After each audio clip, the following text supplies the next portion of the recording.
திருவள்ளுவரின் திருமலரடிகளை நன்றாக போற்றி வணங்கி சத்குருநாதரின் பேரருளால் இந்த அறத்துப்பால் முழுவதற்குமான சாரத்தை நாம இப்ப பார்த்து கொண்டிருக்கிறோம். போன வகுப்புல நாம ஆரம்பத்திலிருந்து கடவுள் வாழ்த்திலிருந்து ஆரம்பித்து செய் நன்றி அறிதல் வரைக்கும் என்னென்னலாம் படிச்சோம் அப்படின்னு ஒரு திருப்பி பார்த்தல் அப்படிங்கிறத நம்ம பார்த்திருக்கோம். மேற்கொண்டு இருக்கக்கூடிய அதிகாரங்களை நாம இன்னைக்கு சிந்தனை பண்ணலாம். செய் நன்றி அறிதல் அப்படிங்கிறது எப்ப வருது அப்படின்னு சொன்னேன் அப்படின்னா, செய் நன்றி அறிதலுக்கு முன்னாடி என்ன அதிகாரம் இருக்குன்னு பார்க்கணும். இனியவை கூறல் இல்லையா? இனியவை கூறல் அப்படிங்கிறது, நான் இனிமையா பேசுறேன், எனக்கு ஒரு சர்க்கிள் கிரியேட் ஆகும். எனக்கு இனிமையா பேசுறதுனால எனக்கு ஒரு எனக்கு ஒரு ஒரு ஃப்ரெண்ட்ஷிப் கிரியேட் ஆகுது. அதனால எனக்கு சில உதவிகள் கிடைக்குது. அந்த உதவிகளுக்கு நான் என்றும் நன்றியுடையவனாக இருக்க வேண்டும். இது ஒரு பொதுவான அப்ரோச். செய் நன்றி அறிதல் அப்படிங்கிறது. செய் நன்றி அறிதல்ங்கிறதுல ரொம்ப பிராட் அப்ரோச் எல்லாம் இருக்கு. எப்பவுமே நன்றியா இருக்கணும். இந்த இயற்கை நமக்கு பண்றதுக்கு எப்பவுமே நன்றியா இருக்கணும். அதெல்லாம் கொஞ்சம் வேற பிலாசபிக்கல் அப்ரோச். நாம இப்போ இந்த இல்லறத்தான் அப்படிங்கிறவனோட கோணத்துல அவனுடைய பயணம் எப்படி கொண்டு போய் கொண்டிருக்கிறார் அப்படிங்கிறத பார்க்கலாம். அப்படின்னா அப்ப அவனுக்குன்னு ஏற்பட்டிருக்கக்கூடிய ஒரு சோசியல் சர்க்கிள்ல அவன் நிறைய பேர்கிட்ட அவன் உதவி வாங்கி கொள்கிறான். அந்த உதவிகள் செய்யக்கூடியவர்கள் எல்லார்கிட்டையும் அவன் ஒரு நன்றி உணர்ச்சியை அவன் வளர்த்து கொள்ள வேண்டும் அப்படிங்கிறத சொல்றாருனா, ஏன் இதை நான் இந்த ஆங்கிள் பார்க்கலாம்னு சொல்றேன்னா, அடுத்ததா அவர் கொண்டு வர்றது நடுவு நிலை. இப்ப நடுவு நிலைமைன்னு சொல்லும் பொழுது முதல்லயே என்ன சொல்ற, இந்த நடுவு நிலைமைங்கிறது தகுதி என ஒன்று நன்றே. அது எதுனா பகுதியால் பார்ப்பட்டு ஒழுகப்பெறு. நீ எந்தெந்த பிரிவுக்கு எப்படி எப்படியான ஒரு தர்மத்தை கடைபிடிக்கணுமோ அப்படி எப்படியான ஒரு தர்மத்தை நீ கடைபிடிக்கணும். நீ இந்த உலகத்தில் எந்த சூழ்நிலையில் எந்த எந்த விதமான வாழ்க்கையை வாழ்ந்து கொண்டிருக்கிறாயோ, சூழ்நிலை அப்படின்னு சொன்னா வாழ்க்கையில பலவிதமான படிநிலைகள் இருக்கு. ஸ்டூடெண்டா இருக்கலாம், ஏர்னிங் மெம்பரா இருக்கலாம், இல்ல ஏர்னிங் எல்லாம் முடிச்சாச்சு நான் இப்ப ரிலாக்ஸ்டா இருக்கேன் அந்த மாதிரி இருக்கலாம். பிரம்மச்சரியம், கிரகஸ்தன், வானப்பிரஸ்தம், இப்படி ஏதோ ஒரு இடத்துல நீ இருக்க அப்படின்னா அதற்கு உள்ள தர்மங்கள். அதோடு நீ மட்டுமல்லாம நீ யாரோட இன்டராக்ட் பண்றியோ அவங்களுக்கிட்ட அதுக்கான தர்மங்கள். நீ ஒரு சொசைட்டில பல பேரை நீ சந்திக்க வேண்டியிருக்கும். அப்படி சந்திக்கும் பொழுது ஒவ்வொருவருக்கும் அந்தந்த ஸ்தான மரியாதைகளை எல்லாம் கொடுத்து கொடுத்து அதுக்கு தகுந்த மாதிரி நேர்மையாக உன்னுடைய டிரான்சாக்சன்ஸ் இருக்கணும். இந்த இடத்துல நடுவு நிலைமை அப்படின்னு சொன்னா நேர்மை அப்படிங்கிறது. நேர்மைனா என்ன? கோடாமை அப்படின்னு பின்னாடி அவரே சொல்றார். சமன் செய்து சீர் தூக்கும் கோல் போல். ஒரு தராசுல எப்படி கோல் இப்படி ஒரு பக்கம் சாயாம இருக்கும், அது போல இருக்கணும்ப்பா. அதுதான் சான்று படிச்சவனுக்கு அழகுமாது அப்படின்னு அவர் சொல்றார். இது மட்டும் இல்ல, இதை நான் செய்யறதுனால எனக்கு என்ன அப்படின்னு அவனுக்கு கேட்டானா, எந்த இல்லறத்தானுக்குமே தான் என்ன செய்யறோமோ அது தனக்கு அப்புறம் தன்னுடைய சந்ததிகளுக்கு அதனுடைய பயன்கள் நல்ல பயன்களாக போகும் அப்படின்னு சொன்னா அதுல ஒரு இன்ட்ரெஸ்ட் இருக்கும். அப்பதான் ஒரு இன்ட்ரெஸ்டே இருக்கும், நம்ம ஏதாவது ஒண்ணு பண்ணணும் அப்படின்ட்டு. இப்ப நீ நிறைய சம்பாதிச்சு வச்சா அந்த சம்பாதிச்ச சொத்தெல்லாம் உன்னோட பசங்களுக்கு நல்லா யூஸ் ஆகும் அப்படின்னு சொன்னா சொல்லவே வேண்டாம். அதுக்காக தான் உட்கார்ந்து வாங்குன்னு சம்பாதிக்கிறதே. ஆனா அதுல ஒரு இக்கு வைக்கிறாரு. என்னன்னா, நீ நேர் வழியில சம்பாதிச்சியானா அவர்களுக்கு அது சிந்தாம செதறாம போகும். அப்ப நீ உன்னுடைய சம்பாத்தியம் அப்படிங்கறச்சே உன்னுடைய என்டையர் டிரான்சாக்சன் ஆஃப் லைஃப் அப்படி பார்க்க, ஒரு வார்த்தையிலிருந்து ஆரம்பிச்சு சொற்களை பிரயோகப்படுத்துறதுல இருந்து ஆரம்பிச்சு செயல்கள்ல என்ன, மனசுல என்ன, இத சாஸ்திரத்துல என்ன சொல்றோம்னா காய்க மானச வாச்சிக்க வியாபாரக அப்படின்னு சொல்றோம். இந்த வியாபாரக அப்படின்னா அந்த டிரான்சாக்சன் என்னென்ன மனசுல நினைக்கிறதாகட்டும், வாழ்க்கையில சொல்றதாகட்டும், செயல்ல செய்யறதாகட்டும், ஒரு நேர்மை, ஒரு ஆர்ஜவம் இருக்கணும். எல்லாம் ஒரே கோட்டுல வரணும். அப்படி இருந்தது அப்படின்னு சொன்னா நீ நீ என்ன சம்பாதிக்கிறியோ அது சிந்தாம சிதறாம உன்னுடைய அடுத்த சந்ததிக்கு போகும். செப்பம் உடையவனாக்கும் சிதைவு இன்றி எச்சத்திற்கும் ஏமாப்பு உடைத்து அப்படிங்கிறார். இத கொண்டு போய் எல்லா ஆபீஸ்லயும் ஒட்டி வைக்கணும். ஏன்னா அந்த ஆக்கம் எப்படி வருதுங்கிறத பாக்கணுமா இல்லையா?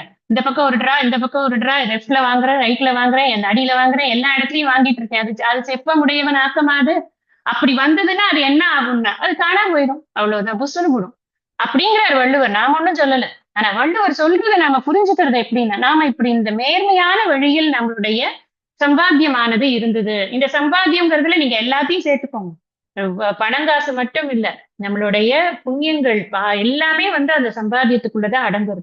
சோ அத எல்லாமே நம்ம அழகா வந்து நம்மளுடைய நெக்ஸ்ட் ஜெனரேஷனுக்கு என்னென்ன பண்ணணுமோ அதை அழகா பண்ணி முடிச்சுட்டு போகலாம். நம்மளோட லைஃப் டைம்ல பண்ணி முடிச்சுட்டு போக முடியும் அப்படிங்கிற அது ஆட்டிடியூட பொறுத்து இருக்கு அப்படின்னு. அப்படி உனக்கு ரொம்ப நிறைய விஷயம் வரப்போகுதுன்னா கூட அந்த நடுவேகம் தான் வாக்கம் செய்யாதப்பா. அந்த நடுவுநிலைமை இல்லாத ஒரு ஒரு மனநிலையை உனக்கு எப்பொழுதுமே வேண்டாம். ஏன்னா அது அது நீ என்ன அப்படிங்கறத உன்னோட எச்சம் சொல்லிடும். நீ என்ன பண்ணின அப்படிங்கறத உன்னோட எச்சம், இந்த எச்சம்ங்கிறது என்ன, நீ போனதுக்கு அப்புறமா பிசிக்கல் பாடி இங்க இருந்து போனதுக்கு அப்புறமா இன்னார் வந்து நல்ல காரியம் பண்ணினார், இன்னார் வந்து கெட்ட காரியம் பண்ணினார் அப்படிங்கறத அந்த புகழோ இகழ்ச்சியோ சொல்லிடும் இல்லையா. அதனால எப்படி இருந்தாலும் அது பட்ட வருது. நம்ம கத்திரிக்காய் முளைச்சா கடத்தருக்கு வந்துடும். சோ நீ எதுக்காக வந்து கெட்டதனம் பண்ணணும்னு நினைக்கிற, பண்ணாதே. ஏன்னா அதைத்தான் அடுத்தது சொல்ற, தக்கா தகுதிலர் என்பது நான் மறைக்க முடியாது என்னால். நான் எனக்கு தகுதி இருக்குன்னா அந்த அந்த புகழ் தானா வெளியில வரும். தகுதி இல்லைன்னா அதை வராது. அதே மாதிரி இகழ்ச்சியும் மறைச்சு வைக்க முடியாது. அந்த இகழ்ச்சியும் ஒரு நாள் வெளியில வந்துரும். சோ நீ புகழுக்கோ இகழுக்கோ நீ ஆளாக போகிறாயான்னா அதுக்கு ஏத்த மாதிரி உன்னுடைய காரியங்கள் இருக்கும். அதனை காரியங்களை பார்த்து பண்ணு, நேர்மையாக பண்ணு அப்படிங்கிறதுதான் இந்த நடுவுநிலைமை முழுவதுமே. நான் நேர்மையாக இருக்க வேண்டும், அதனுடைய பயன்கள் என்ன அப்படிங்கிறதுதான் இந்த அதிகாரங்கள்ல இந்த அதிகாரம் முழுக்கவுமே நாம பார்க்கிறோம்.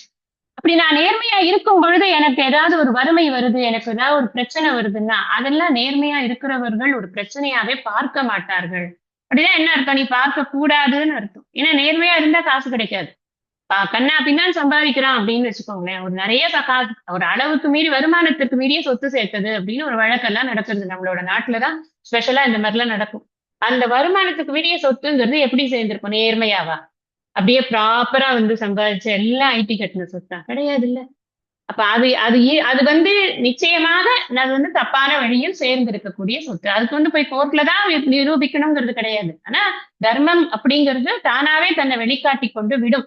அதனால அது நிச்சயமா அவன் கெட்டுத்தான் போவான் என்பதை நீ அறிந்து கொள். இன்னைக்கு இல்லைன்னா நாளைக்கு கெடுவான், நாளைக்கு இல்லைன்னா நாளைக்கு கெடுவான். அது என்னைக்கு கெடுவான் நம்ம உட்கார்ந்து பூத கண்ணாடி வச்சு பார்த்துட்டு கொண்டு இருக்கணும்ன்ற அவசியம் கிடையாது. அதனால நாம இதை புரிஞ்சுக்கிறது, இத எப்ப சம்பாதிக்கிறியோ, எப்ப நீ டிரான்சாக்ட் பண்றியோ உலகத்தோட, அப்போ நீ அந்த டிரான்சாக்ஷன்ஸ இதுவா வச்சுக்கோ, டிரான்ஸ்பரண்டா வச்சுக்கோ.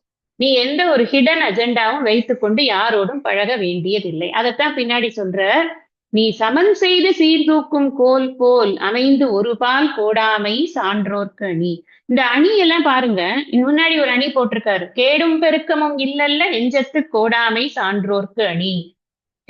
அதே மாதிரி இந்த சமன் செய்து சீர்தூக்கும் கோல் போல், அணினா என்ன, அதான் அழகு. நெஞ்சத்து கோடாமை சான்றோர்க்கணி. ஒரு நல்ல படிச்சவன் நல்ல குணவானா இருக்கக்கூடியவனுக்கு நெஞ்சம் வந்து ஸ்ட்ரெயிட்டா இருக்கும். அதுல வந்து எந்த விதமான சார்பு தன்மையும் இருக்கக்கூடாது. வேண்டியவன் வேண்டாதவன் விருப்பு வெறுப்பு இருக்கக்கூடாது. அதுதான் கர்மண்யேவ அதிகாரகதே அப்படின்னு பகவான் அங்க சொல்றதுக்கு காரணம் என்ன அப்படின்னா, உனக்கு வேலை டியூட்டி பண்றதுதான்.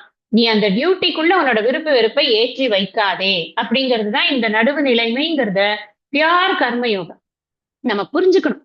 நமக்கு வேலை பண்ணும் பொழுது அதுல நம்மளுடைய விருப்ப வெறுப்பை ஏற்றி வைத்துக் கொண்டு பண்ணக்கூடாது. என்னென்ன வேலை உண்டோ அந்த வேலைக்கு தகுந்த ஒரு எக்ஸிபிஷன் தான் இருக்கணும் நம்மளோட ஆக்டிவிட்டிஸ்லயும், மனசுலயும் சரி, வாயிலையும் சரி, செயல்லையும் சரி, எல்லாவற்றிலும். அதை இந்த லாஸ்டா சொல்லி முடிக்கிறார், நீ ஒரு வியாபாரம் பண்றனா கூட நீ எதிர்பார்ப்பியா மாட்டியா? நான் ஒரு வாழைப்பழம் விற்கிறேன், நான் ஒரு வாழைப்பழம் விற்கிற வியாபாரி. நான் என்ன எதிர்பார்ப்பேன், நான் இந்த வாழைப்பழத்தை விற்றேன்னா எனக்கு அவன் காசு கொடுக்கணும்னு நினைக்கிறேன். அந்த காசு அவன் கள்ள நோட்டு கொடுத்தான்னா நான் வாங்கிக்குவேனா? வாங்கிட்டு அது எனக்கு யூஸ் ஆகுமா? நான் அது வேண்டான்னு நினைக்கிறேன். அப்ப நான் அவன் கள்ள நோட்டு கொடுத்தா வேண்டான்னு எப்ப நினைக்கிறேனோ அப்ப நான் நல்ல வாழைப்பழம் கொடுக்கணும்னு நானும் நினைக்கிறேன். இதுதான் இங்க விஷயம். இந்த வாணிகம் செய்வார்க்கு வாணிகம் பேணி பிறவும் தமப்போல் செய். நீ மத்தவங்க கிட்ட என்ன எதிர்பார்க்கிறியோ அதையே நீ மத்தவங்களுக்கும் செய்ய. அதுதான் வந்து நடுவு நிலைமை. அப்பொழுதுதான் நீ தர்மமான வழியில் நீ வாழ்ந்து கொண்டிருக்கிறாய் அப்படின்னு அர்த்தம். இப்ப இதெல்லாம் இருக்கும் பொழுது நம்ம ஒரு ஒரு சொசைட்டில கொஞ்சம் கொஞ்சமா வளருது. இந்த இல்லறத்தானுடைய ரோல் வந்து முதல்ல வீட்டுல என்ன, குழந்தைகள்கிட்ட என்ன, அக்கம் பக்கத்துல என்ன, ஃப்ரெண்ட்ஸ் கிட்ட என்ன, தெரிந்தவர்கள் அறிந்தவர்கள்ட்ட என்ன, அப்புறம் வந்து சொசைட்டில அவனுக்கு சம்பாதிச்சு வச்சிருக்கக்கூடிய ஒரு சர்க்கிள், சோசியல் சர்க்கிள்ல என்ன, எப்படி விரிக்கிறாருன்னு பாருங்க. இது வரைக்கும் வந்ததுக்கு அப்புறம் இவனுக்கு ஒரு பொசிஷன் வந்து, இந்த பொசிஷன்ல அவனுக்கு என்ன ஆயிடும், கொஞ்சம் மதமதப்பு வந்து, நான் கொஞ்சம் இப்படி, நான் கொஞ்சம் அப்படி, அதெல்லாம் வந்துரும். அதெல்லாம் வராம இருக்கணும், அடக்கமா இரு அப்படின்னு வச்சு அடக்கி வைக்கிற. ஏன்னா அடக்கம் அப்படிங்கிறது தான் உனக்கு பெரிய சொத்தா இருக்கணும். இந்த சோசியல் செட்டப்ல நான் பெரிய ஆளு, நீ பெரிய ஆளு, எனக்கு வந்து ஜாதியால நான் உயர்ந்தவன், நான் வந்து இதனால உயர்ந்தவன், நான் பணம் காசுனால நான் உயர்ந்தவன், இந்த எண்ணம் வந்துருச்சு அப்படின்னாலே ஒரு திமிரு வரும். அந்த திமிர் வந்ததுன்னா நான் என்ன பண்ணுவேன், நேச்சுரலா என் திமிர் போய் அடுத்தவனை வந்து டிமீன் பண்றதுக்கு தான் அது கூட்டிட்டு போகும். அந்த புத்திக்கு அதான் தெரியும். போய் என்ன பண்ணுவேன், நான் வேணும்னாலும் ஹர்ட் பண்ணுவேன் ஒருத்தன். அவனை வந்து மட்டமா நினைப்பேன். எனக்கு படிப்பு ஜாஸ்தி இருக்குன்னா நான் என்ன பண்ணுவேன், அந்த இன்னொருத்தனுக்கு படிப்பு இல்லைன்னா எனக்கு படிக்கவே தெரியல, உனக்கு ஒண்ணுமே தெரியல அப்படின்னு அவனை கேவலப்படுத்து. அப்ப எனக்கு அடக்கம் இல்லாத காரணத்தினால நான் அந்த காரியத்தை செய்யறேன். அதனால முதல்ல எடுத்து இதெல்லாம் நல்ல குணங்கள் வளர வளர என்ன ஆகும்னா அடக்கத்துல ஒரு கொஸ்டின் மார்க் வந்துரும். நம்மள அறியாம நடந்துரும். சம்டைம்ஸ் நம்மளுக்கு தெரியாது. நம்ம ஒருத்தரை வந்து உனக்கு இது கூட தெரியாதா அப்படின்னு நம்ம சிரிச்சுட்டே கூட கேட்டிருப்போம். அவங்களுக்கு பயங்கரமா ஹர்ட் ஆயிடும். அவங்களுக்கு தெரிஞ்சிருக்காது. பேக்ரவுண்டே இல்லாதவங்களா இருந்திருப்பாங்க. அதனால அவங்களுக்கு தெரிஞ்சிருக்காது. என்ன தப்பு அதனால?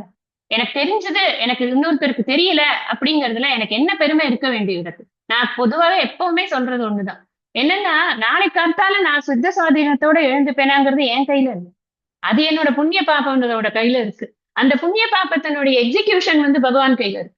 சோ என் கையில என்னோட அடுத்த நாள் காத்தாலேயோ இல்ல அடுத்த நிமிஷத்தினுடைய ஒரு விஷயமோ இல்லாத போது எதுக்காக எனக்கு இந்த அடக்கம் இல்லாத ஒரு நிலை இருக்கணும்?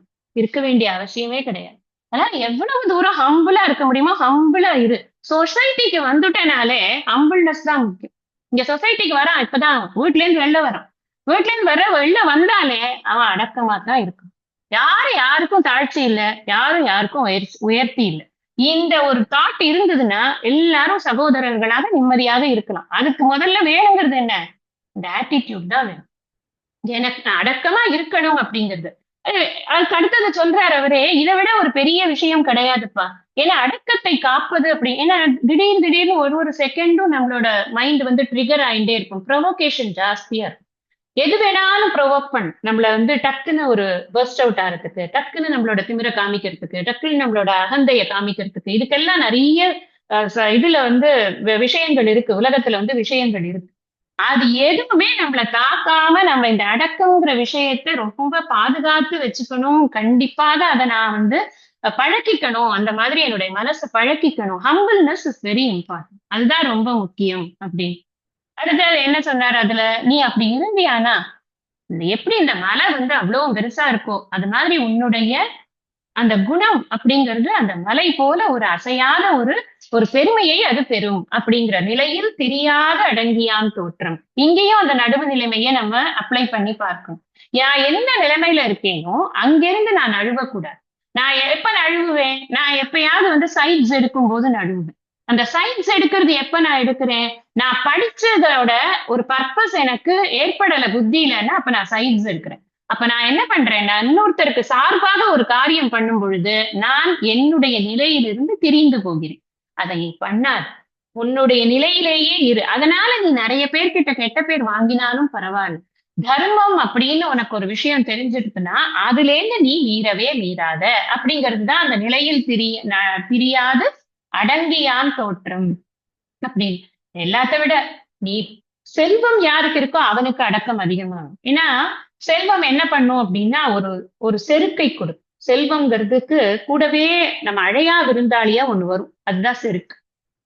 அது வந்து பணத்தினால மட்டும்தான் செல்வந்தர் நீங்க நினைக்காதீங்க. இந்த இடத்துல செல்வர்க்கும் நன்றாம் செல்வம் தகைத்து, செல்வர்க்கே செல்வம் தகைத்து அப்படின்னு போட்டிருக்காரு. எல்லோருக்கும் நன்றாம் பணிதல் அவருள்ளும் செல்வர்க்கே செல்வம் தகைத்து.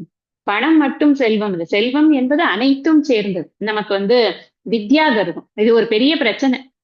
படிப்பு இருக்குல்ல, அது ஒரு பெரிய செருக்க கொடுத்து நமக்கு தெரியாது. அது செருக்கு இருக்கா இல்லையாங்கிறத எப்ப தெரியும்னா வெளில வார்த்தை வரும்போதுதான் தெரியும். அது வரைக்குமே நமக்கு தெரியாது. இன்டராக்ட் பண்ணும்போதுதான் தெரியும். யாரோடையாவது இன்டராக்ட் பண்ணும். அது நம்ம பாட்டுக்கு படிச்சுட்டு நம்ம பாட்டுக்கு அந்த விஷயத்தை வைத்துக் கொண்டிருக்கோம்னு வச்சுக்கோங்களேன். யாரோடையாவது பேசும் பொழுது அதை நாம தெரிஞ்ச விஷயத்த எப்படி சொல்றோம், அந்த இடத்துலதான் அந்த செருக்கு வெளியில வருதா வரலையா அப்படிங்கிறது தெரியும். இப்ப பணிவு அப்படிங்கிறது என்னுடைய வார்த்தை வெளியில வரும்போது அட்மோஸ்ட் ஹம்பிள்னஸ் வேணும். பணிவுங்கிறது அதுவும் ரொம்ப பணக்காரனுக்கும் படிச்சவனுக்கும் கண்டிப்பா பணிவுங்கிறது இருக்கணும். வித்யா ததாதி வினயம் அப்படின்னு சொல்லியிருக்கு. ஆனா பிராக்டிக்கலா என்ன கொடுக்கறது வித்யா அப்படின்னு கேட்டா, வித்யா ததாதி கர்வமேவ. இந்த கர்வத்தை நாம வச்சுக்கவே கூடாது அப்படிங்கிறதுக்காக இந்த விஷயம் சொல்றார். இதுக்கப்புறம் வர அத்தனையும் இந்த இந்திரிய கட்டுப்பாடு, அதுலயும் முக்கியமானது இந்த நாக்கு கட்டுப்பாடு அப்படின்னு ஒருமையுள் ஆமை போல் எல்லா எல்லா இந்திரியங்களையும் நீ அடக்கி வைக்கணும். அதுலயும் ரொம்ப முக்கியமானது எது தெரியுமா? நாக்க காப்பாத்து. எதையாவது காப்பாத்தலைனாலும் பரவாயில்ல. இந்த நாக்கு உனக்கு பிசிக்கல் ஹெல்த்தையும் ஸ்பாயில் பண்ணி விட்டுடுறது நீ கட்டுப்பாடு இல்லாம இருந்தியானாக்கா. அப்புறம் மென்டல் ஹெல்த்தையும் ஸ்பாயில் பண்ணி விட்டுடுறது நீ கட்டுப்பாடு இல்லாம பேசினியானாக்கா. ரெண்டுமே ஸ்பாயில் ஆயிடும். பிசிக்கல் ஹெல்த் நான் இஷ்டத்துக்கு போய் கண்டதையும் சாப்பிட்டு வந்தேன் அப்படின்னா நாக்குக்கு அடிமையாயிட்டேன்னா முடிஞ்சு போச்சு. அதே மாதிரி என்னோட மென்டல் ஹெல்த் நான் கண்டபடி பேசுறதுக்கு காரணமே என்னோட மென்டல் ஹெல்த் சரியில்லைங்கிறது தான். அதே சமயத்துல நான் கண்டபடி பேசினாலும் என்னோட மென்டல் ஹெல்த் இன்டர்ன் மறுபடியும் அஃபெக்ட் ஆயிடும். என்ன காரணம்? இந்த வார்த்தைகள்ல ஒரு கண்ட்ரோல் இல்லை அப்படின்னா நான் அப்புறம் எப்படி இன்னொருத்தரோட இன்டராக்ட் பண்ண முடியும்? மனுஷனுக்கு இருக்கிற ஸ்பெஷாலிட்டியே தான் மனசுல நினைக்கிறத கரெக்டா இன்னொருத்தருக்கு கன்வே பண்ணறதுக்கு அவனுக்கு ஒரு பாஷை இருக்கு. அந்த பாஷையின் மூலமாக அவன் சொல்ல முடியும் அப்படிங்கிறது தான். அதை நான் மிஸ்யூஸ் பண்ணிட்டேன் அப்படின்னா அதை நான் மிஸ்யூஸ் பண்றதுன்னா என்ன? நான் சொல்லக்கூடிய ஒரு வார்த்தையானது இன்னொருத்தருக்கு ஹிதம் கொடுக்கணும். ஃபர்ஸ்ட் திங் ஹிதம் கொடுக்கணும். அப்படி ஹிதமே கொடுக்கல அப்படின்னாலும் அட்லீஸ்ட் ஹர்ட் ஆவது பண்ணாம. இது ரெண்டும் கிடையாது. நான் பேசினாலே பிரச்சனை தான் அப்படின்னா யாரு என்கிட்ட பேசுறதுக்கு வருவாங்க? ஒருத்தர் கூட வரமாட்டேன். அப்ப நான் எப்படி இன்டராக்ட் பண்றேன்? சொசைட்டில நான் எப்படி இருக்கிறது? நீ வெளியில வந்திருக்க, சொசைட்டிய நீ பார்க்கிற, சொசைட்டில சோசியல் சர்க்கிள்ல நீ மூவ் பண்ணணும். அவன் வரான்ப்பா, அவன் வந்தாலே ஐயோ அவன்கிட்டயா பேசவே கூடாது.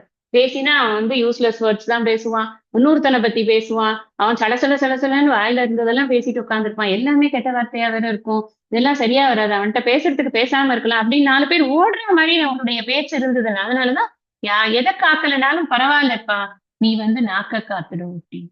அப்போ ஏன் நாக்க காக்கணுங்கிறதுக்கு தான் சொல்றார். ஒன்றாலும் தீச்சொல், மறந்து போய் ஒரு வார்த்தை சொல்லிட்டேன் அப்படின்னா கூட that will have an impact, life long impact. அது ஒன்னால சரி பண்ண முடியாது. அது கஷ்டம். ஒரு ரிலேஷன்ஷிப்பை ஸ்பாயில் பண்ணிட்டோம் அப்படின்னா அதுக்கப்புறம் அதை சரி பண்றது கஷ்டம். அதனால பேசுறது முன்னாடி 10 வாட்டி யோசிக்கும். நீங்க பண்றது சரி, நீங்க பண்றது தப்பு அப்படிங்கறத சொல்றதுக்கு முன்னாடி அதை சொல்லணும்ன்ற அவசியம் இருக்கான்னு முதல்ல பாத்துக்கணும். அந்த சொல்றதுக்கான தகுதி உனக்கு இருக்கான்னு முதல்ல பாத்துக்கணும். சொல்றதுக்கான இடம் இருக்கா நமக்கு அப்படின்னு பாத்துக்கணும். இதெல்லாம் இல்லாம யார்கிட்டயாவது போய் நாம அவங்களுடைய விஷயங்கள்ல ஒரு விமர்சனம் வைக்கிறோம் அப்படின்னு சொன்னா அதனால வரக்கூடிய கான்சிக்வன்சஸ் எப்படி இருக்கும்? கெடுத்துக்கிறவங்களோட மனநிலை எப்படி இருக்கும்? இதெல்லாம் யோசிச்சு பார்த்துதான் பேசணும். சும்மா போய் யாராவது பேசிட முடியுமா? நீங்க கவுன்சிலிங் பண்றவங்களை எல்லாம் கேட்டு பாருங்க. அவங்களுக்கு எல்லாம் தான் தெரியும் அதோட கஷ்டம் என்னன்னு. ஒரு வார்த்தை சொல்றது கூட யோசிச்சு தான் பேசணும். ஏன்னா வரவங்க எப்படி வராங்க? பயங்கரமான ப்ரெஷர்ல மைண்ட் அப்செட் ஆகி தான் வராங்க. ஒரு 4 நல்ல வார்த்தை சொல்ல மாட்டாங்க. அவங்க கிட்ட போய் உனக்கு நடந்தது மாதிரி ஊருக்குள்ள யாருக்கும் நடக்கலன்னு நினைக்காத, இதெல்லாம் ரொம்ப காமன் தான், இதெல்லாம் ஒரு மேட்டர்ன்னு நீ எடுத்துன்னு என்கிட்ட பேசிட்டு இருக்கியே, உனக்கெல்லாம் நான் டைம் வேஸ்ட் பண்றேன் அப்படின்னு எல்லாம் பேசினோன்னு வச்சுக்கோங்க. எப்படி அவங்களால அவங்களோட பிரச்சனையில இருந்து வெளில வர முடியும்? உண்மையா கூட இருக்கலாம். அவங்க ரொம்ப அல்பமான ஒரு விஷயத்த கூட எடுத்துன்னு வந்திருக்கலாம். ஆனா அந்த விஷயத்த கூட உலகத்திலேயே அதுதான் ரொம்ப இம்பார்ட்டன்ட் மாதிரி அவனை டீல் பண்ணி அவனுக்கு அந்த விஷயத்தினால பிரச்சனைகள் இருக்கு, அந்த பிரச்சனைகளை அவன் இப்படியெல்லாம் சால்வ் பண்ணலாம் அப்படின்னு அவனுக்கு ஒரு நம்பிக்கை கொடுத்து அனுப்புறது தானே அந்த பேச்சுல ஒரு நியாயம் இருக்கும். அதைத்தான் சொல்ற. நீ ஒரு வார்த்தை தப்பா சொல்லிட்டேன்னா கூட போயிடும். நீ பர்பஸ் போயிடும். உன்னோட வாக்கு அப்படிங்கிற பர்பஸ் போயிடும். அந்த ஒரு வார்த்தை என்ன ஆகும்? லைஃப் லாங் அவனுக்கு உட்கார்ந்துட்டு இருக்கும். தீயினால் சுட்ட புண்ணானா உள்ளாரும் ஆறாதே நாவினால் சுட்ட விடும். கடைசியா தான் சொல்றார், நீ எதை இந்த நாக்கு ஏன் இப்படி பேசுறது அப்படின்னா பெரும்பாலான சமயங்களில் இது அறியாமையில பேசலாம், இல்ல திமிர்ல பேசலாம், இல்ல கர்வத்துல பேசலாம். ஆனா பெரும்பாலான சமயங்களில் கோபத்தினால்தான் தவறான வார்த்தைகள் வருகின்றன. அதைத்தான் இங்க கடைசி குரல்ல கொண்டு வைக்கிற. அப்ப எதை நீ காக்கறியோ இல்லையோப்பா, கோபம் ரொம்ப ரொம்ப முக்கியம். நீ காத்தே ஆகணும். கதம் காத். நீ அந்த கோபத்தை அப்ப கோபம் காக்கணும்னா எனக்கு கோபத்தினால வரக்கூடிய நன்மை தீமைகள் தெரியும். இல்லைன்னா காக்க முடியாது. கோபத்தினால வரக்கூடிய நன்மை தீமைகள் தெரியாம நான் எப்படி கோபத்தை காப்பேன்? அது கஷ்டம் இல்லையா? அதனால கோபத்தினால என்னென்னலாம் கஷ்டங்கள் வரும், வராது அப்படிங்கிற விஷயத்த அறநூல்களை பார்த்து தெரிந்து கொண்டு, பெரியோர்களினுடைய சொற்களை பார்த்து கேட்டு அதன் மூலம் தெரிந்து கொண்டு, நம்முடைய வாழ்க்கையில் நடந்திருக்கக்கூடிய இன்சிடென்ட்ஸ ஞாபகம் வைத்துக் கொண்டு, எல்லா 3ல இருந்தும் பாடம் எடுத்துக்கணும். அப்படிதான் அப்பதான் கற்று அடங்கல் அப்படிங்கிறதுக்கு மீனிங் வரும். இல்லன்னா கற்று அடங்கல்னா கோபம் என்றால் என்ன? ஒரே ஒரு ஆர்டிக்கிள் எழுதி குடுத்துருங்க. அந்த கோபம் என்றால் என்ன படிச்சு மனப்பாடம் பண்ணிக்கணும். பிராக்டிகலா என்ன பிரச்சனையெல்லாம் அனுபவிச்சிருக்கோம். நான் ஒரு இடத்துல கோவப்பட்டிருக்கேன். அந்த கோபத்தினுடைய விளைவாக நான் என்ன பாடம் கற்றேன்? அது ரொம்ப முக்கியம். அதே மாதிரி இதே மாதிரி புராணங்கள்லயோ, இல்ல இதிகாசங்கள்லயோ, இல்ல ஏதாவது ஒரு நிகழ்விலயோ யாருக்கு என்ன பாடம் கற்பிக்கப்பட்டது? இதெல்லாம் சேர்த்து வைத்து நம்முடைய புத்திக்கு விஷயத்த குடுத்தோம்னா, ஃபைனலி இந்த புத்தி என்ன டிசைட் பண்ணும்னா, இந்த கோவப்படுறதுக்கு படாமயே இருக்கலாம்ப்பா. பின்னாடி அதனுடைய ரிப்பர்கஷன்ஸ் எல்லாம் யார் வந்து அனுபவிக்கிறது? அதனால அதுக்கு பேசாம கோபமே பட வேண்டாம் அப்படிங்கிற எண்ணம் வருமா இல்லையா? அதுதான். அதனால இந்த அடக்கம்ங்கிறது எங்க கொண்டு வந்து முடிக்கிறாருன்னு நீங்க பாருங்க. அவர் ஆரம்பிச்சது நீ ரொம்ப ஹம்பிளா இருக்கணும் அப்படின்னு ஆரம்பிக்கிறார். அப்புறம் டெவலப் பண்ணது ஹம்பிள்னஸ் உன்னோட வார்த்தையில காட்டு ஃபர்ஸ்ட் அப்படிங்கிறார். அந்த ஹம்பிள்னஸ் வார்த்தையில காட்டுறதுக்கு எது தடையா இருக்கும்னா கோபம் தான் தடையா இருக்கும். கோபத்தை கட்டுப்படுத்திக்கோ. இந்த கோபம் ஏன் வருது தெரியுமா? ஃபர்ஸ்ட் விஷயம் கோபத்துடைய இது ரீசன் வந்து இயலாமையினால வருது. என்னால என்னுடைய கோபத்தை கட்டுப்படுத்த முடியல. அப்ப என் மேல எனக்கு கண்ட்ரோல் இல்லை. ரொம்ப சிம்பிள். என் மேல எனக்கு கண்ட்ரோல் இல்லை. நான் கண்ட்ரோல்டா இருந்தேன்னா அது எப்படி என்ன மீறி ஒரு கோபம் வரும்? வரவே வராதே. என்ன நான் கண்ட்ரோல் பண்றதுக்கு என்ன பண்ணணும்? எந்த இடத்துல நான் கண்ட்ரோல் இல்லாம போறேன்? எங்க நான் வந்து பர்ஸ்ட் அவுட் ஆறுது எனக்கு? இந்த ஹோம்ஒர்க் எல்லாம் பண்ணி பொறுமையா இந்த கோபத்தை ஹேண்டில் பண்றதுக்கு ட்ரை பண்ணணும். அதுதான் அவர் அடக்க முடிமையில கன்வே பண்ணணும்னு நினைக்கிற விஷயமா இருக்கு. அடுத்தது சொல்றார், ஒழுக்கம் வேணும்ப்பா. நல்லா ஞாபகம் வச்சுக்கோங்க. அப்பவும் சொல்லியிருக்கேன், இப்ப சாரத்திலையும் சொல்றேன். இந்த ஒழுக்கம் என்றால் என்னன்னு இங்க டிஃபைன் தான் பண்ணல. இங்க ஒரே ஒரு விஷயம்தான். ஒழுக்கமா இருக்கணும். நீ எப்படியாவது ஒழுக்கத்தை காப்பாத்து. நீ ஒழுக்கத்தை காப்பாத்தலையானாக்கா உன்னுடைய குடியே கெட்டு போயிடும். உன்னோட குடிமை வந்து உனக்கு இழிந்ததாக போயிடும். அது மட்டும் அல்ல, உனக்கு நீ நினைத்துக் கொண்டிருக்கிறாயா ஏதோ ஒரு உயர்ந்த குடியில் பிறந்திருக்கிறேன் என்று அந்த பிறப்பு கூட உனக்கு வீணானதாக போய்விடும். எப்போனா நீ ஒழுக்கத்தை காப்பாத்தணும்னா. அதனால ஒழுக்கம் தான் உன்னுடைய உயர்வு தாழ்வை நிர்ணயிக்கிறது. அந்த இடத்துல ரொம்ப முக்கியம் அதுதான். ஒழுக்கம் தான். நான் ஏதோ ஒரு ஒரு ஜாதியில பிறந்துட்டேங்கிறதுனால நான் உயர்ந்தவன் அப்படின்னு கிடையாது. நான் எந்த ஜாதியில பிறந்திருந்தாலும் சரி, ஒழுக்கமா இருந்தா தான் உயர்ந்தவன். இல்லைன்னா உயர்வே கிடையாது. அந்த உயர்வு அப்படின்னு ஒரு சோசியல் ஸ்டேட்டஸ்ல ஏதாவது ஒண்ணு வச்சிருந்தா கூட அதெல்லாம் கூட வேஸ்டா போயிடும். நீ ஒழுக்கம் இல்லாமல் இருந்தா என்றால். அதே சமயத்துல அங்க ஒரு கம்பேரிசன் சொல்லியிருக்க. மரப்பினும் ஓத்துக்கொள்ளலாகும். நீங்க பாருங்க, யார எந்த ஜாதிய சொல்றி எதுக்கு கம்பேர் பண்றாருன்னு நீங்க பாருங்க. ஒரு பிராமணன் அவனுக்கு பிராமண ஜாதி அப்படிங்கிற ஒரு பிறவி ஏன் கொடுத்திருக்கு அப்படின்னு சொன்னா ஒரே பர்பஸ் தான். என்ன பர்பஸ்? வேதத்தை ஓதணும். வேற பர்பஸ்லாம் இல்ல. அவன் வந்து சண்டை போடுறதுக்காக ஆகல, இல்ல வியாபாரம் பண்றதுக்காக. இன்னைக்கு நடக்கிறத பத்தி பேசாதீங்க. இன்னைக்கு அவர் எழுதினப்ப அப்படிதான் இருந்தது. சோசியல் கட்டுப்பாடுங்கிறது அப்படி இருந்தது. அதனால அவர் அதை இன்னைக்கும் பிராமணன் அப்படிங்கிறவருக்கு அதுதான் வேலை. ஆனா கால சூழ்நிலையினால வேலைகள் மாறிவிட்டது. ஆனா இங்க என்ன சொல்ல வர்றாரு அப்படின்னா, உனக்குன்னு கொடுக்கப்பட்டது படிக்கிற வேலை. நீ படிச்சுதான் ஆகணும். எதை படிக்கணும்? வேதத்தை படிக்க. உனக்கு என்ன உன்னோட தாத்தா அவரோட தாத்தா எல்லாரும் எந்த எந்த பார்ட் ஆஃப் வேதா படிச்சாரோ அதை நீ போடணும். அதுதான் உன்னோட வேலை. ஒருவேளை நீ அதை மறந்துட்டனா கூட திரும்ப உட்கார்ந்து நீ முதலேந்து படிக்கிறதுக்கு உனக்கு டைம் இருக்கும்.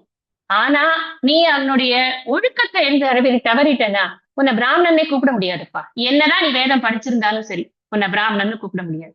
சோ உன்னை பிராமணன் அப்படின்னு நிர்ணயிக்கிறது நீ படிச்ச வேதமா இல்ல உன்னுடைய ஒழுக்கமா கேட்டா நான் ஒழுக்கம் தான் சொல்றேன் அப்படிங்கிறார் அவர்.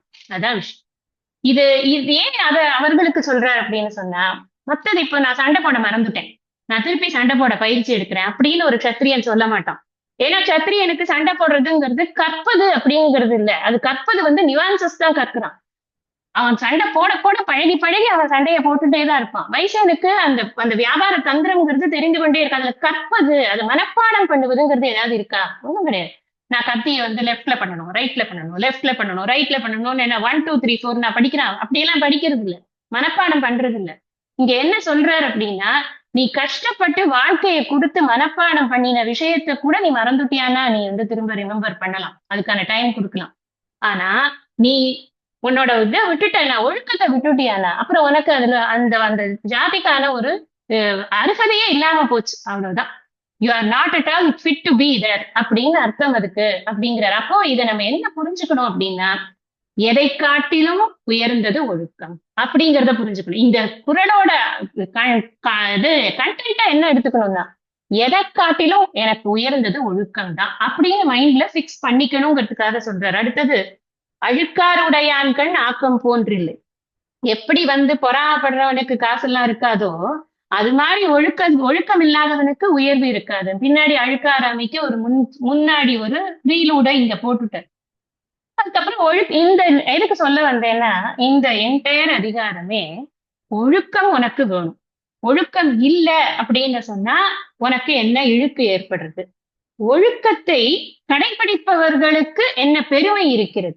இந்த ஒழுக்கமா இருக்கிறவங்களுக்கு வழுக்கியும் வாயால் சொல்லல் அப்படின்லாம் சொல்றாரு இல்லையா. ஒழுக்கமா இருக்கிறவனுடைய பெருமை என்ன, ஒழுக்கத்தை விட்டவனுடைய சிறுமை என்ன, ஒழுக்கம் அப்படிங்கிறது என்ன அப்படிங்கறத டிஃபைன் பண்ணலங்கிறதுக்காக இதை நான் சொல்றேன். அப்ப ஒழுக்கம்னா என்ன, நீங்க ஒழுக்கம் உடைமைங்கிறீங்க, ஒழுக்கம்னா என்ன அப்படின்னா, பின்னாடி 15ல இருந்து 23 வரைக்கும் அவர் என்னென்ன அதிகாரங்கள் எழுதியிருக்காரோ, பிறனில் விளையாமை, பொறையுடைமை, அழுக்காராமை, இப்படி ஆரம்பிச்சு ஈகை வரைக்கும் என்னென்னலாம் எழுதியிருக்காரோ அவ்வளவும் சேர்த்து ஒழுக்கம் அப்படி புரிஞ்சுக்கணும். ஏன்னா ஒழுக்கத்தை ஒரு வார்த்தையில டிஃபைன் பண்ண முடியுமா? நீ ஒழுக்கமா இருக்கிறதுனா என்னன்னு ஒண்ணு சொல்லலாம். நம்ம ஒரு ஒழுங்குப்பாட்டோட இருப்பது அப்படின்னு சொல்லலாம். அந்த ஒழுங்குப்பாட்டுங்கிறது எதுல, நான் ஒரு விஷயத்துல இப்ப முதல்ல எடுத்த உடனே மனசுல இருக்க வேண்டிய ஒழுக்கத்தை சொல்றாரு. ஃபர்ஸ்ட் எடுத்த உடனே உனக்குன்னு ஒரு இல்லறத்தாள் இருப்பா, உனக்குன்னு ஒரு இல்லத்தரசி இருப்பா. தப்பா சொல்றேன், இல்லறத்தாள்னு சொல்லக்கூடாது, இல்லத்து அரசி இருப்பா. அந்த இல்லத்தரசியை விட்டுட்டு இன்னொரு ஆளை போய் பார்க்காது. முதல்ல மனசுல ஒரு ஒழுக்கத்தை வைத்துக்கொள். நம்ம இதை சொன்ன உடனே இது எனக்கு சப்ஜெக்டே கிடையாது, நான் வந்து ஒரு லேடி, எனக்கு இது பிரச்சனையே இல்லை அப்படின்னு நினைக்க வேண்டாம். மனம் அப்படிங்கிறது எல்லாருக்கும் பொதுதான். ஒலட்டைலா இருக்கிறதுங்கிறது எல்லாருக்கும் பொதுதான். பெண்களுக்கும் ஆண்கள் மீது இன்னொரு ஆண் மீது ஈர்ப்பானது வரக்கூடாது. நீ ரொம்ப ஈஸியா அப்ரோச்சபிள் நினைச்சிட்டு போய் இது பண்ணிடாதப்பா. அப்படி பண்ணினியானா நீ செத்தவனுக்கு சமானம் அப்படிங்கிற. விடிந்தாரின் வேறு என்ன பண்ற, தெளிந்தாரின் தீமை புரிந்து ஒழுகும். அது தெரிஞ்சவன் பக்கத்து வீட்டு அந்த வீட்டு அப்படி இருக்கிற தெரியும், நீ ரொம்ப ஈஸின்னு நினைச்சிட்டு போற பத்தியா, அது ரொம்ப தப்பு. அது பண்ணாது. எளிதனே இல்லறப்பான் அப்படிங்கிறது. எளிதன இல்லிறப்பான் எய்தும் எஞ்ஞான்றும் வீயாது நிற்கும் பிழை. இந்த எளிதன இல்லிறப்பான் யார் பண்ணா? ரொம்ப ஈஸியா தூக்கிட்டு வந்துடலாம். யார? சீதாதேவி. எப்படி? வானை விட்டு ராமனை விட்டு அவர் ஓட வச்சு அப்படி ராமன் போயிடுவான், அப்புறம் லட்சுமணன் போயிடுவான், அப்புறம் நான் அதுக்கப்புறம் தூக்கிட்டு வந்துடுவேன். என்ன பாடுபட்டான் இல்லையா? இப்ப மண்டோதரி வந்து ராவணனுடைய அந்த பிரேதத்தை பார்த்து வளரா. ஃபர்ஸ்ட் எடுத்த உடனே முதல்ல அவன் வந்து பார்க்கிறாப்பா, ஓடி வந்து தன் கணவன் செத்து போயிட்டான்னு வந்தோடனே வந்து பார்க்க, புண்ணியவானே, நமக்கே ஜிக்குன்னு இருக்கு, இல்ல புண்ணியவானா இவனா அப்படின்னு, ஜிதேந்திரியனே அப்படின்னு. இங்க பாருங்க, எதனால அவனை புண்ணியவான் சொன்னா, ஜிதேந்திரியன் சொன்னான். அவனுக்கு வந்து ஏன் புண்ணியவான் சொன்னான்னா, நிறைய அறச்செயல்கள் அதாவது இது தவங்கள் பண்ணியிருக்கான். இந்த தவங்கள் எதுக்காக தவம் பண்ண, அவன் பண்ண அத்தனை தவமுமே அவனுக்கு கிடைக்க வேண்டிய அஸ்திர சஸ்திரங்களுக்காகவும் அவனுடைய செல்வ பெருக்குக்காகவும் அவன் நிறைய தவங்கள்லாம் பண்ணியிருக்கான். நிறைய இது பலத்தை சேர்த்துக்கிறதுக்காக தவம் பண்ணியிருக்கான். சிவபெருமானையே பார்த்திருக்கான், எல்லாம் பண்ணியிருக்கான். அப்ப புண்ணியம் இல்லாம அதெல்லாம் பண்ண முடியுமா? அதனால அவனுக்கு புண்ணியவானே. சரி, ஓகே, டிக் அடிச்சிடலாம், போனா போட்டான். அவன் புருஷன், அவன் சொல்றா ஏதோ புலம்புறா. அப்படி ஜிதேந்திரியன் எப்படி சொல்ல முடியும்? அவனோட பிரச்சனையே என்ன? ஒரு அந்நிய மகளுக்காக அந்நிய வீட்டு அந்நியனுடைய மனைவியை தூக்கி கொண்டு வந்தவன் தானே அவன். எப்படி ஜிதேந்திரியன் ஆகும்? இந்திரிய கட்டுப்பாடு அவனுக்கு எப்படி? இந்திரியங்களை ஜெயித்தவன் அர்த்தம். எப்படி அவனை இந்திரியங்களை ஜெயித்தவன் சொல்றது அப்படின்னா, அதுக்கு வியாக்கியானங்கள் ராமாயணத்துக்கு என்ன சொல்றாங்கன்னா, இந்திரியங்களை ஜெயிக்காம அத்தனை தபஸ் பண்ண முடியாது அவனால. நீங்க பாத்தீங்கன்னா அந்த போர் காட்சியை பார்க்கணும், ரொம்ப பியூட்டிஃபுல்லா நரேட் பண்ணிருப்பார் வால்மீகி. இந்த ராமனும் போர் பண்ணது உண்மையிலேயே ஒரு ஸ்லோகமே இருக்கு. ராவண யுத்தம் எப்படி இருந்தது என்றால் ராவண யுத்தத்தை போன்றதே அப்படின்னு வால்மீகியே எழுதுற. அது மாதிரி இன்னொட சொல்ல முடியாதுங்கிறதுனால அப்ப ராவணன் வந்து ஒரு ஆயுதத்தை விடுறான், திரிசூல ஆயுதத்தை விடுறான். ராமரோட அம்பு அத வந்து தாக்க முடியல. அது ராமரோட அம்பு ஃபெயில் ஆறுது அந்த இடத்துல. அப்போ மாதலி அப்படின்னு இந்திரனுடைய சாரதி வந்து இந்த வண்டிய இது தேரோட சாரத்தியத்தம் பண்ணிட்டு வந்துட்டு இருப்பான். அவன் வந்து சொல்றான், என்ன ராமா நீ மறந்து போயிட்டியா, உன்கிட்ட சக்தி ஆயுதம் இருக்கே, அதை எடுத்து போடு, இல்லைன்னா அவனை வந்து ஜெயிக்க முடியாது. உடனே எடுக்கிறான் சக்தி ஆயுதம், போட்டா அந்த இது வந்து போயிடுது. நீங்க இது எதுக்கு நான் இதை சொல்றேன் அப்படின்னா, எப்பேற்பட்ட ஒரு வரம் வாங்கி கொண்ட அத்தனை அஸ்திரம் சஸ்திரம் எல்லாம் அவனுக்கு தவத்தால் உண்டு. அவ்வளவுக்கு பண்ணியிருக்கான். அவ்வளவு விஷயம் கிடைச்சிருக்கு. ராமருக்கும் அதெல்லாம் இருக்கு, இல்லன்னு சொல்லல. ஆனா அதெல்லாம் வச்சுட்டுதான் அவ சொல்றா, நீ புண்ணியசாலியாச்சே, நீ ஜிதேந்திரியனாச்சே. அதை சொல்லிட்டு அடுத்த ஸ்லோகத்திலேயே சொல்லிடுவா, இப்படி நீ இந்திரியத்தை இந்திரிய நிகிரகம் பண்ணாம ஒரு பெண்ணை போய் தூக்கின்னு வந்து இதனால இப்படி மாண்டு கிடக்குறியே அப்பா அப்படின்னு அழுவா. எதுக்கு சொல்றேன்னா, எளிது என இல்லிறப்பான் எஞ்ஞான்றும் வீயாது நிற்கும். இன்னைக்கு வரைக்கும் அவனை பத்தி நம்ம பழிச்சொல் தான் பேசுறோம், வேற எதுவும் பேச முடியாது அவனை பத்தி. ஏன்னா பண்ணின பாவம் அந்த மாதிரி. இந்த மாதிரி அதாவது சீதையே கேட்பா, நீ என்ன பெரிய வீரனா, நீ என்ன தூக்கின்னு வந்தன்னு சொல்லி பெருசா பேசிட்டு இருக்க, அல்பம் ஒரு அவங்க ரெண்டு பேரையும் அந்த இடத்துல இருந்து நீ நகர்த்தி விட்டுட்டு என்னை வந்து திருட்டுத்தனமா தூக்கின்னு வந்தானே நீ அப்படின்னு கேட்பான். அதனால எதுக்கு சொல்றேன் அப்படின்னா, எளிது அப்படின்னு நினைத்து கொண்டு செய்யாது அந்த காரியத்தை, உனக்கு ஒரு நாளும் பழி இல்லாமல் போகாது அப்படின்னு. இந்த பிறனில் விழையாமைங்கிறது அவ்வளவு கேடு. நமக்கு ஒரு கதை போரும், ராவணன் கதை போரும். அதுக்கு மேல நம்ம என்னத்தை சிந்திக்கிறது? நம்ம நிறைய புராண விஷயங்கள்ல இந்த இந்த இடத்துல வழுக்கினவங்க யாரும் உருட்டதாக பார்த்ததே இல்லை. அதனால அந்த கதையை நம்ம சிந்திக்கலாம்.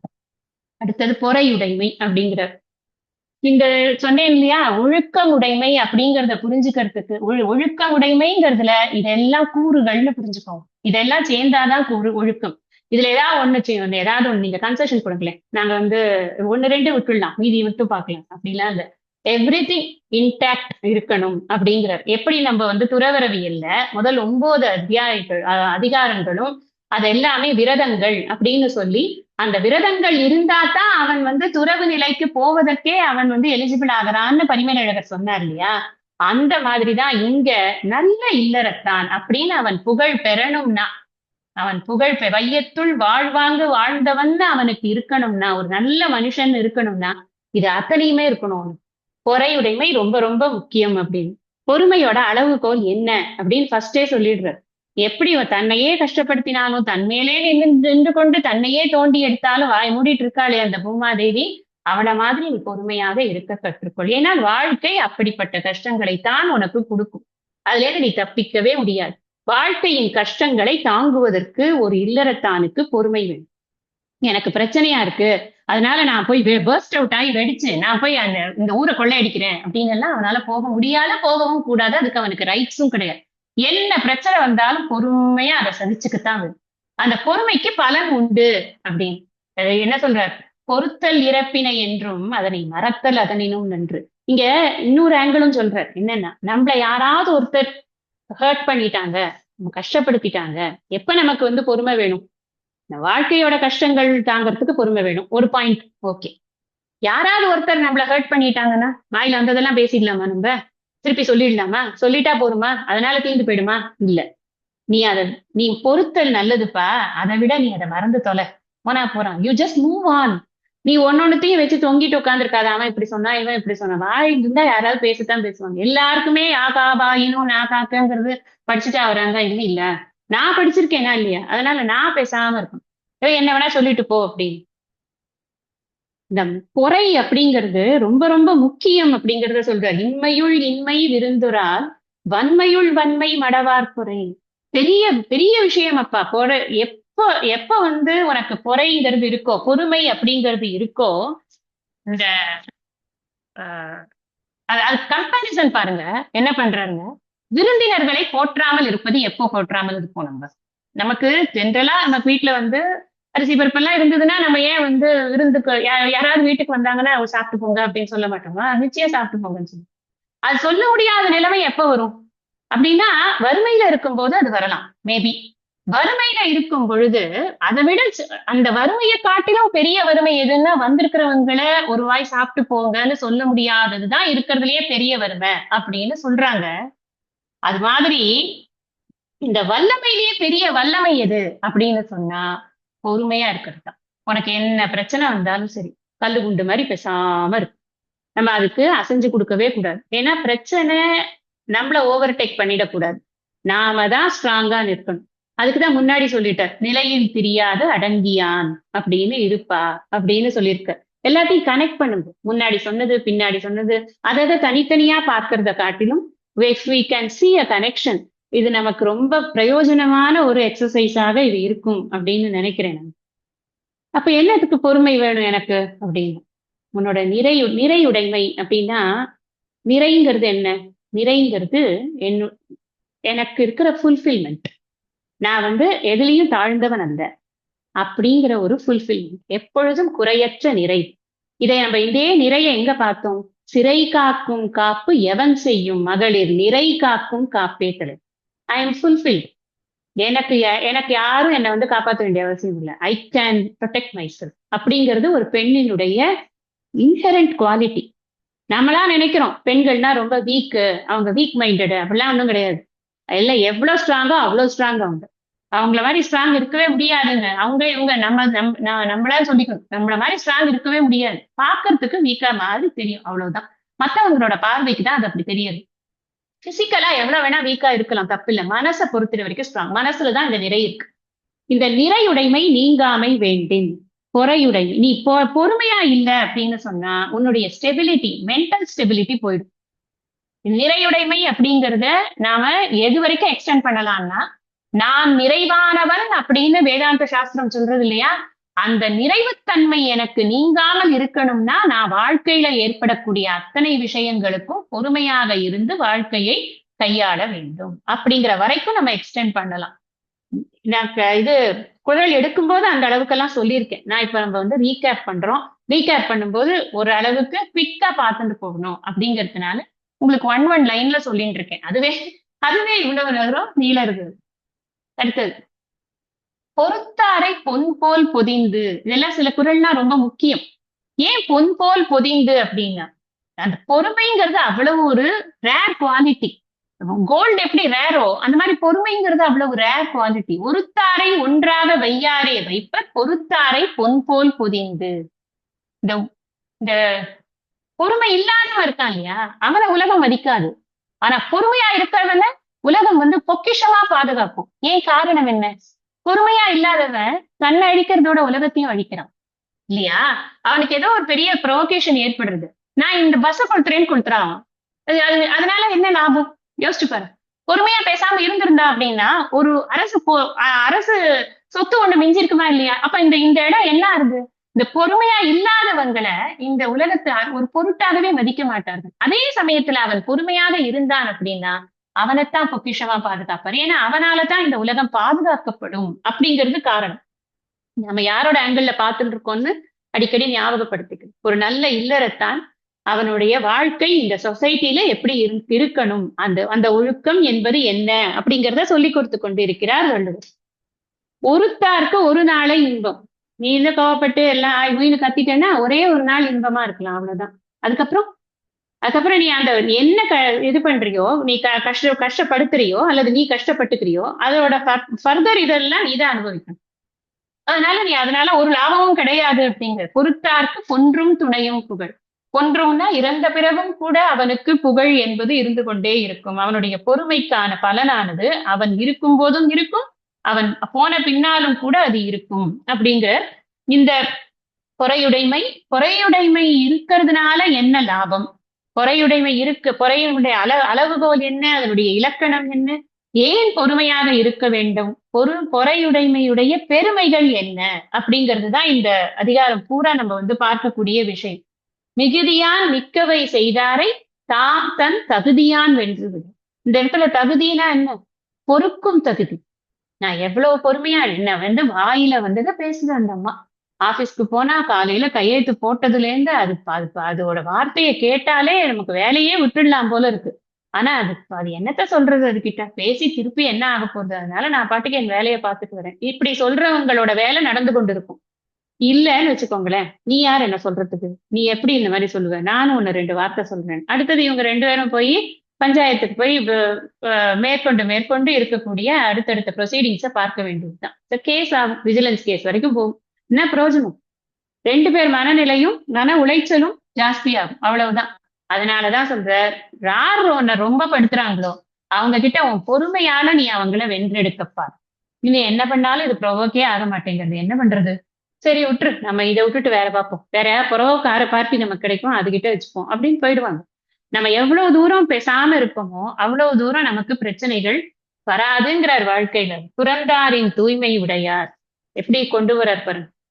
நீ வந்து ஒரு வார்த்தைக்கு வார்த்தை நீ பதில் பேசாம இருக்க அப்படின்னா நீ அந்த துறவிகளுக்கு இருக்கக்கூடிய மன தூய்மையை கொண்டவனாக இருப்பாய். இல்லறத்தில் இருந்தால் கூட நீ அந்த துறவிக்கு ஈக்குவலாக நீ உன்னுடைய பொறுமையினால் நீ அந்த மாதிரி ஆவ அப்படின்னு சொல்ற.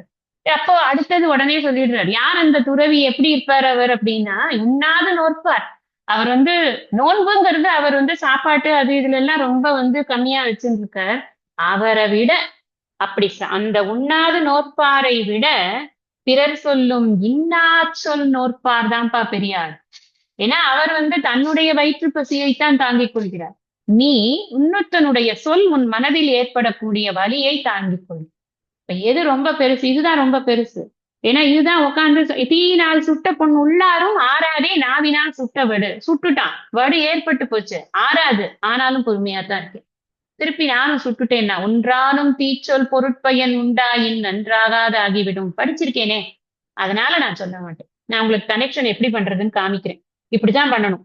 இப்ப இதுல ஒண்ணு படிச்சுட்டோமா, முன்னாடி என்ன சொன்ன, ஏன் இதை இப்ப இங்க சொன்ன, அப்ப இங்க சொன்னார்னா அங்க வேற என்ன சொல்லியிருக்க, அதையும் இதையும் எப்படி கனெக்ட் பண்றது? இதுதான் திருக்குறள் ஆராய்ச்சி அப்படிங்கிறது. கிட்டத்தட்ட நாம இப்ப ஆராய்ச்சி தான் பண்ணிட்டு இருக்கோம். அடுத்தது அழுக்காராமை. இந்த பொறுமை அப்படிங்கிறது வந்து யாருக்கு குறையிறதோ அவர்களுக்குத்தான் பொறாமை என்பது வெளிப்படும். ஏன்? இது ஒரு கனெக்ஷன் இருக்குல்ல. எனக்கு இன்னொருத்தன் வந்து நல்லா வாழறத பொறுக்கவே முடியலப்பா. ஐயோ, அவனுக்கு மட்டும் எப்படி இவ்வளவு திடீர்னு அவனுக்கு எவ்வளவு பெரிய இது, நேத்தா ஒரு கார் வாங்கினா அப்புறம் திருப்பி இன்னொரு கார் வாங்கினா, அவன் வீட்டுல 2 பைக் இருக்கு. அப்படியே எனக்கு வந்து புகஞ்சுட்டே இருக்குன்னா அது எப்படி வெளியில வரும் அப்படின்னா பொறாமையாக வெளியில வரும். நான் இன்னொருத்தர் நல்லா இருக்கிறத பொறுக்க முடியல என்னால அப்படின்னா அது எனக்கு பொறாமையாக வெளியில வருது. அப்ப பொறுமை இல்லாத தன்மை, அதுதான் பொறாமையாக அடுத்த டைமென்ஷன் ஆஃப் அவர் தீய குணம் வருது, பொறாமையாக வருது. அழுக்காருங்கிறது கொஞ்சம் கூட இருக்கக்கூடாது உன்னோட மனசுல. ஃபர்ஸ்ட் எடுத்த உடனே போட்டு விடுற ஒழுக்காரா கொள்க. இந்த இடத்துலதான் ஒழுக்கமா, இதை ஒழுக்கமாக கொள்ளுங்க நீங்க சொல்றாரு பாருங்க. இதை ஒரு ஒழுக்கமாக கொள். எது? உன் நெஞ்சத்துல அழுக்காறு இல்லாத இயல்பு என்ன ஆனாலும் சரி அடுத்தவனோட கம்பேர் பண்ணிக்காது. இந்த அழுக்காறு எப்ப போகும்னா கம்பேரிசன் போனாதான் அழுக்கா இருக்கும். ஐயோ அவங்க நல்லா பேசுறாங்களே, ஐயோ அவங்க நல்லா பாடுறாங்களே, ஐயோ அவங்க நல்லா வரையறாங்களே, ஐயோ அவங்க நல்லா ட்ரெஸ் உடுத்துறாங்களே, அவங்க ஒல்லியா இருக்காங்களே, அவங்க அழகா இருக்காங்களே, இதெல்லாம் எதுக்கு நமக்கு? இதெல்லாம் ஆரம்பிச்சதுனாதான் என்ன ஆகும்னா, அப்ப நான் கம்பேர் பண்ணி பார்த்து நான் எவ்வளவு தூரம் அதுல மேட்ச் ஆறேன்னு பார்த்தேன். ஐயோ என்னால இதை பண்ண முடியலையேன்னு ஒரு கொமஞ்சு ஏற்கனவே எனக்கு ஏதாவது கொஞ்சம் பண்ண தெரிஞ்சா கூட அதுவும் கூடும் கடைசி. Waste. My life will become waste. எப்ப நான் வந்து கம்பேரிசனுக்குள்ள போறோமோ நமக்கு இப்ப உடனே தோணும், நீங்க வந்து அப்ப கம்பேரே பண்ணாம எப்படி வந்து முன்னுக்கு வருவான், ஒரு இல்லறத்தான் முன்னுக்கு வர வேணாமா அப்படின்னு நமக்கு தோணும். கம்பேரிசன் பண்ணா நம்ம யாரோட கம்பேரிசன் பண்ணணும் அப்படின்னா நமக்கு உத்வேகம் கொடுக்கக்கூடிய இன்ஸ்பைரர்ஸோட தான் நம்ம ஒப்பிட்டு பார்த்துக்கணும். இந்த விஷயத்த நம்ம தனக்குவமை இல்லாதான்னு பார்க்கும்போதே பார்த்தோம். கம்பேர் பண்ணக்கூடாது. ஆனா கம்பேர் பண்றதா இருந்ததுன்னா எனக்கு இன்ஸ்பயர் பண்றவங்களோட கம்பேர் பண்ணி நான் அந்த இன்ஸ்பிரேஷன் எடுத்துக்கலாமே தவிர பொறாமப்படக்கூடாது. அவங்களுக்கு கிடைச்சிருக்கிறது பகவானோட விபூதி. நம்ம படிக்க போறோம். இப்ப 9வது அத்தியாயம் நாளைக்கு ஆரம்பிக்க போறோம். அடுத்தது 10வது அத்தியாயம். எங்கெங்கெல்லாம் என்னோட விபூதி இருக்குன்னு சொல்ல போறார் பகவான். அப்ப நமக்கு என்ன தோணும் தெரியுமா? இருக்கிறது பூரா பகவானோட விபூதி தான், அதுல என்ன பெரிய கம்பேரிசன் வேண்டி கிடக்கு, என்கிட்டயும் அவரோட விபூதி இருக்கு அப்படின்ற எண்ணம் நமக்கு ஏற்பட்டு அப்ப இது என்ன நமக்கு போக்கும் அப்படின்னு சொன்னா பொறாமை அப்படிங்கிற ஒரு விஷயத்தை போக்கும். அதனாலதான் சொல்றாரு, இதை விட பெஸ்ட் ஒரு மைண்ட் இருக்காதப்பா. யாருக்கு பொறாமையை ஜெயிக்க என்ன வழி அப்படின்னு சுவாமிஜி சொல்லுவார்.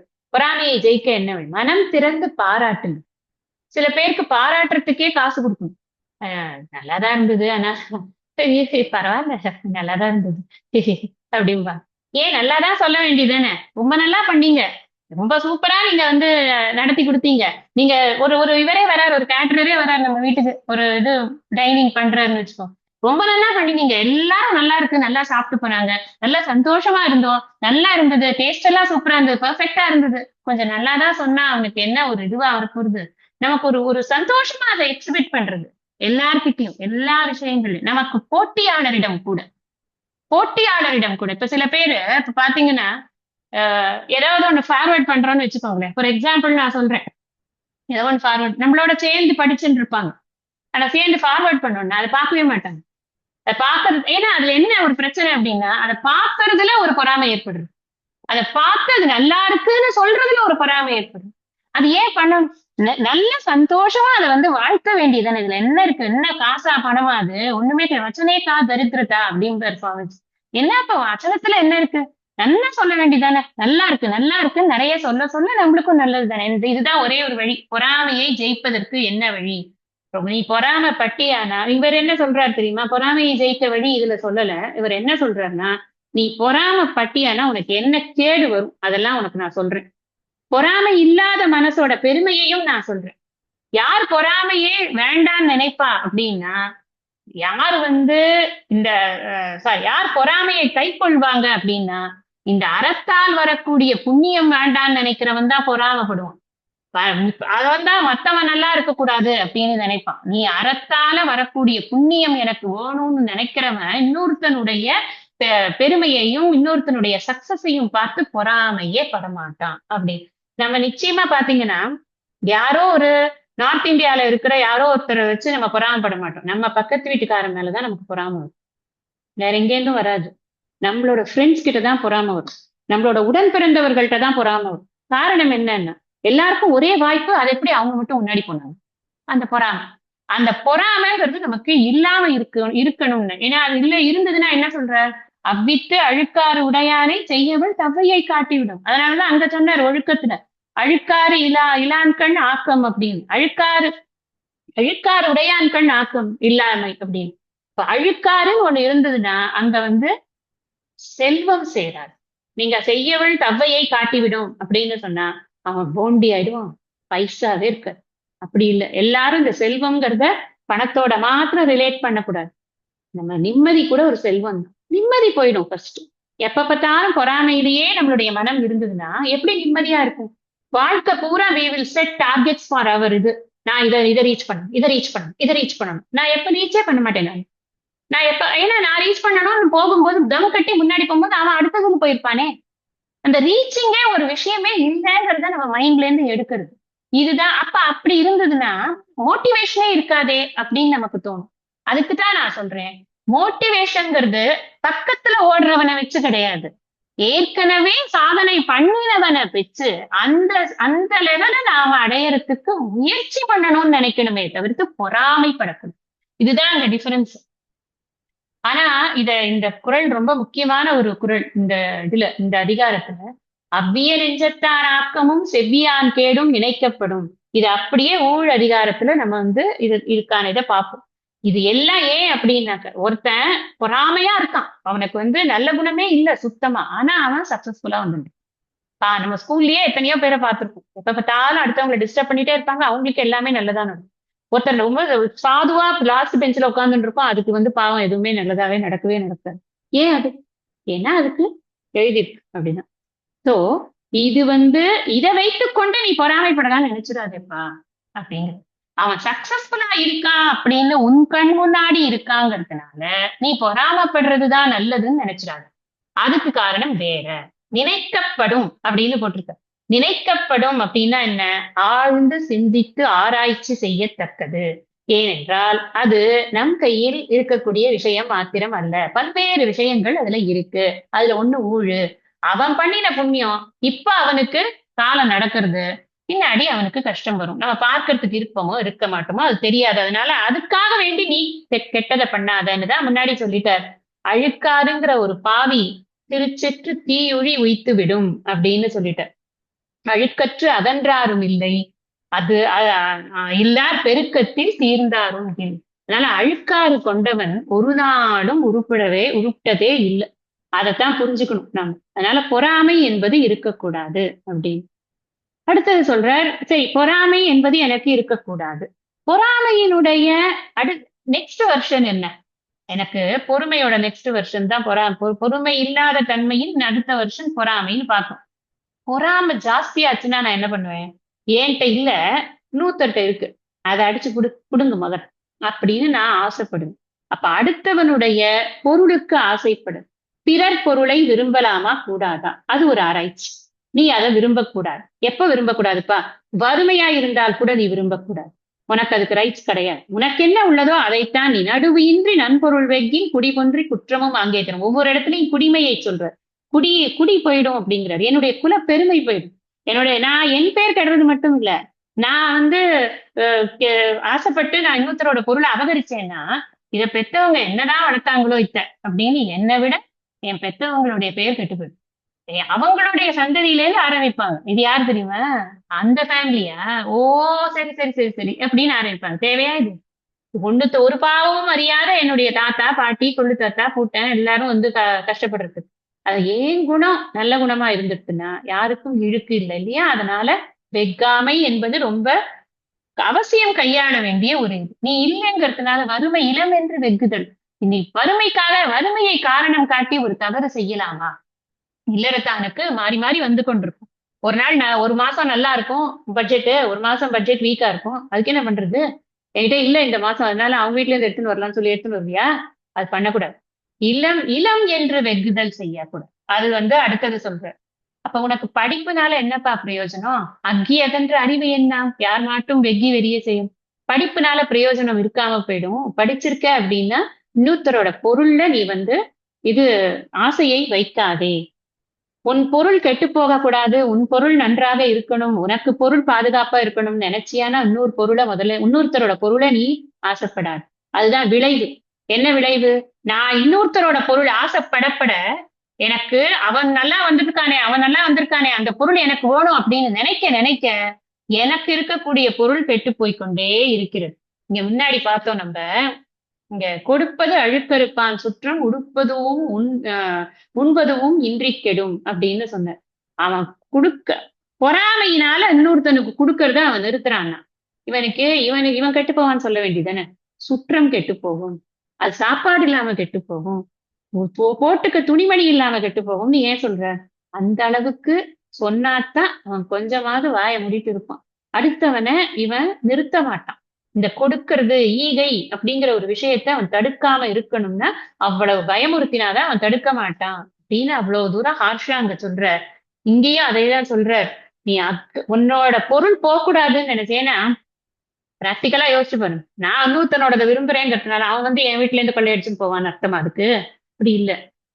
நான் இன்னொருத்தரோட விரும்பினேன்னா என் பொருள் போகும்னு எனக்கு சொன்னாதான் நான் இன்னொருத்தரோட பக்கம் போக மாட்டேன். ஏன்னா என் பொருளை காப்பாத்திக்கணுங்கிற எண்ணம் எனக்கு இருக்குமா இருக்காதா? அதனால விளைவை வந்து ரொம்ப ஆழமாக சொல்கிறான் இந்த வெட்காமை அப்படிங்கிறது. நீ அதனுடைய விளைவு வந்து உனக்கு எவ்வளவு தூரம் கொடுமையா இருக்குங்கிறது தெரியாம நீ பாட்டுக்கு போய் அடுத்தவன் பொருள்ல ஆசையை வைக்க கூடாது. வேண்டற்க வெக்கியா மாக்கன் விளைவையின். அது என்ன விளைவு வரும் தெரியுமா? மாண்டற்கரிதாம் பயன். அது அந்த பயன் வந்து உன்னோட லாஸ்ட் இது வரைக்கும் கொண்டு போயிடும்.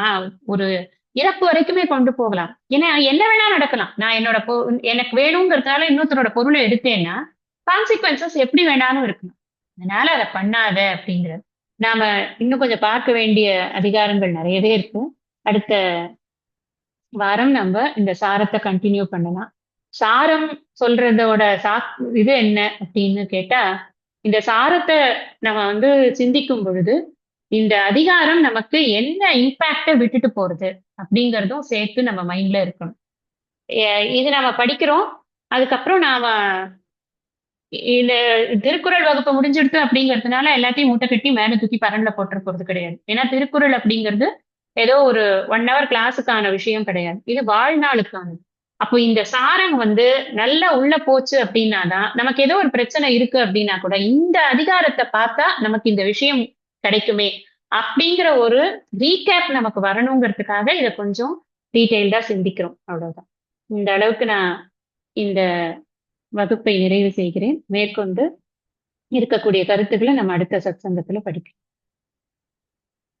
நிறைவு பிரார்த்தனை.